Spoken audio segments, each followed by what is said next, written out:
Assalamualaikum warahmatullahi wabarakatuh. Saya Rahmat Irianto dari 12 HTRB ingin menyampaikan mengenai moderasi beragama, keterkaitan iman dan ihsan, etos kerja, peran organisasi Islam di Indonesia, dan mawaris. Yang pertama, kesimpulan dari moderasi beragama. Moderasi beragama adalah sikap bijak dan seimbang dalam memahami serta mengamalkan agama tanpa sikap ekstrim atau radikal. Prinsip ini menekankan toleransi, kerukunan, dan keterbukaan terhadap perbedaan dalam masyarakat yang beragam.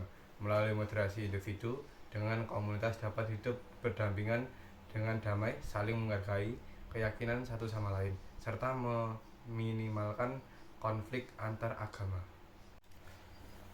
Analisis beragama penting untuk menjaga keharmonisan sosial di tengah pluralitas masyarakat. Sikap moderasi mendorong individu untuk memahami agama tidak hanya dari sisi tekstual tetapi juga kontekstual dengan menyesuaikan ajaran agama terhadap dinamika sosial yang berkembang.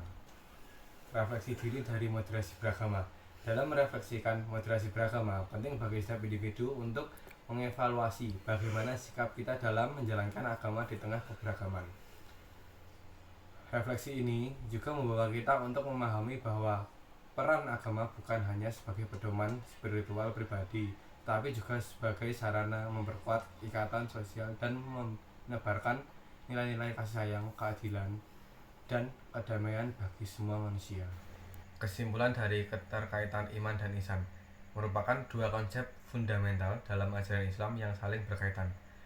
Iman merujuk pada keyakinan dan kepercayaan yang mendalam terhadap Allah, sedangkan ihsan adalah tindakan nyata dari keimanan tersebut dengan berbuat kebaikan dan menunjukkan ketulusan dalam setiap perbuatan.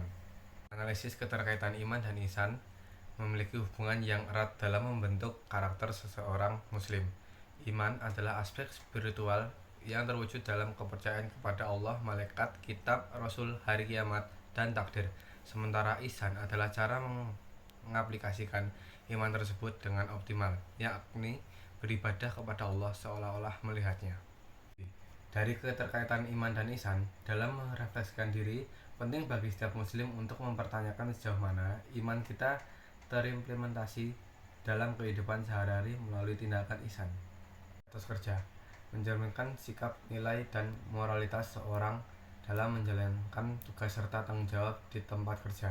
Etos kerja yang baik menunjukkan adanya disiplin, komitmen, dan integritas yang tinggi. Sikap ini mendukung produktivitas, kolaborasi, serta pencapaian tujuan organisasi dan pribadi. Etos kerja. Dalam menganalisis etos kerja, beberapa aspek utama dapat dilihat dari disiplin, komitmen, integritas, kerjasama dan kolaborasi, proaktif, dan inisiatif. Dari etos kerja, dengan refleksi ini dapat menemukan kekuatan dan kelemahan dalam etos kerja, serta langkah-langkah untuk meningkatkan area yang memerlukan perhatian lebih. Etos kerja yang baik tidak hanya memengaruhi kesuksesan profesional, tetapi juga membentuk karakter pribadi yang lebih kuat dan bertanggung jawab. Organisasi Islam di Indonesia memiliki peran yang sangat penting dalam perkembangan sosial budaya dan keagamaan bangsa. Mereka tidak hanya berfungsi sebagai lembaga dakwah, tetapi juga sebagai agen perubahan sosial yang berkontribusi pada pendidikan, pemberdayaan masyarakat, pembangunan ekonomi, dan pemeliharaan persatuan nasional. Peran organisasi Islam di Indonesia.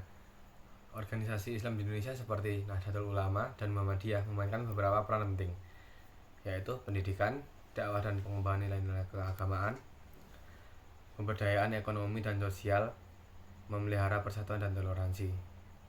Terhadap peran organisasi Islam di Indonesia. Dengan merefleksikan diri terhadap peran organisasi Islam, beberapa pernyataan dapat dipertimbangkan, yaitu kontribusi terhadap masyarakat, moderasi dan toleransi, pemahaman keagamaan, peran dalam pendidikan dan dakwah. Dengan merefleksikan peran ini, kita dapat memahami pentingnya kontribusi dalam memperkuat harmoni sosial, menjaga nilai-nilai keagamaan yang damai, serta membangun bangsa yang toleran dan sejahtera. Yaitu mawaris. Kesimpulan mawaris atau hukum waris dalam Islam merupakan salah satu cabang fikih yang mengatur pembagian harta peninggalan seorang setelah wafatnya kepada ahli waris yang berhak. Hukum ini bertujuan untuk menjaga keadilan dan menghindari konflik dalam keluarga terkait pembagian warisan. Pembagian harta warisan dalam mewaris sudah ditentukan dalam Al-Quran, hadis, serta ijma para ulama dengan proporsi yang jelas untuk setiap ahli waris seperti anak, suami atau istri, orang tua, dan kerabat lainnya. Mewaris berarti menilai pemahaman dan sikap kita terhadap warisan menurut ajaran Islam, pemahaman tentang hukum waris, keadilan dan pembagian warisan, dan kesiapan dalam mengatur warisan, menjaga harmoni keluarga.